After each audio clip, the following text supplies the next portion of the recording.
uma preocupação que a gente tem no programa aqui é sempre fazer o caminho que vai da história do entrevistado, de como ele experimentou metodologicamente, teoricamente, fazer pesquisa, que é um desafio para todo mundo, e sempre ouvir os outros, a gente aprende coisas, percebe que tem dificuldades comuns, outras, e realmente ajuda as pessoas que estão se iniciando na pesquisa.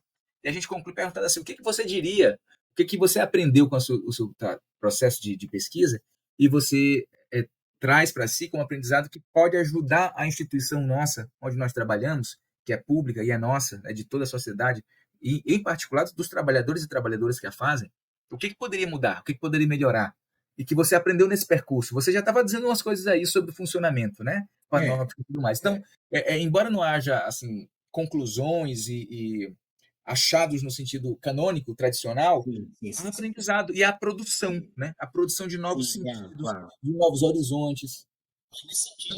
Paulo, deixa eu só emendar aqui um pouquinho Fique à vontade. certamente esse processo, que é um processo, né, que você fala que é autobiográfico, ele produz algum tipo de encontro, mesmo que seja com você mesmo, Uhum. né? E esses encontros são encontros aí, isso remete muito a isso que a Erlon está falando. Esses encontros, eles são formativos, mas não é só para a gente, né? É formativo no sentido de que a gente pode dizer para as outras pessoas aquilo que a gente aprendeu nesse processo. E nesse processo a gente pode ensinar.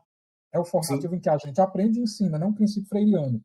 Então, Uhum. assim, nesse movimento, o que é que você aprendeu e que você pode ensinar, seja para as pessoas que estão pesquisando, que estão produzindo conhecimento, para a instituição, para a academia, sabe? A ideia seria essa. Entendo. É, a primeira questão, e aí eu vou voltar um pouquinho, porque eu gosto de falar e de contextualizar. Você falou da questão do teu pai, né? De estar usando ou escrevendo em terceira pessoa algo que era extremamente pessoal e doloroso para você, né? A pandemia, ela me trouxe esse sentimento, de certa maneira, de impotência diante do mundo, diante das questões familiares, diante da minha própria formação no doutorado. E um dos capítulos, que eu não vou chamar de capítulo, eu coloco como cenas, eu dei ao texto uma estrutura parecida com a estrutura do teatro e do cinema, foi dividido por cenas e quadros. E essas cenas são episódios, como eu disse para você.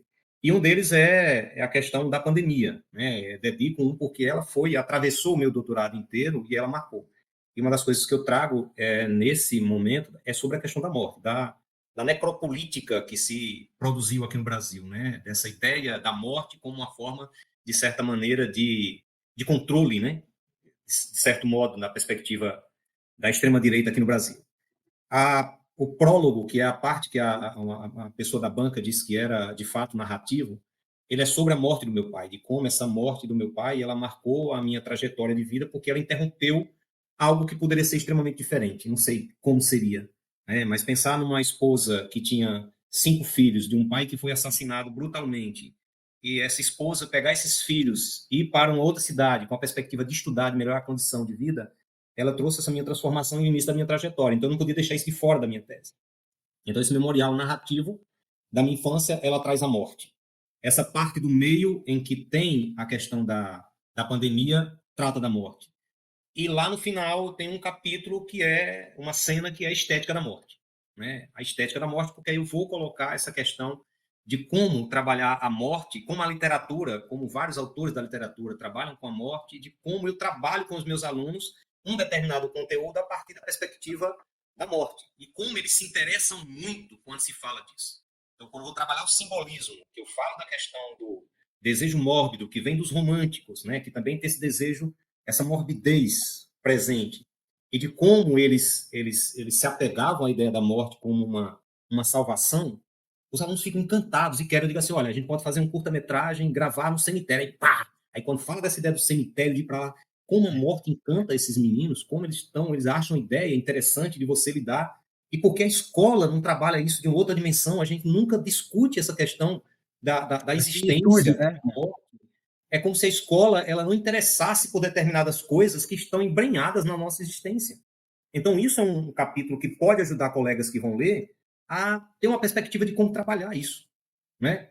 E aí tem um capítulo de análise que é o que eu trato da questão da transmídia, mas a transmídia numa perspectiva, né, aquilo que eu já trabalhei lá no doutorado, no mestrado, eu trago só com uma perspectiva da antropofagia, para casar com a questão do que Sueli Runig coloca sobre a ideia de que a pesquisa cartográfica, de que um cartógrafo, ele é, antes de tudo, um antropófago, da ideia de que você precisa digerir várias coisas, vários elementos para enriquecer aquilo que você tem.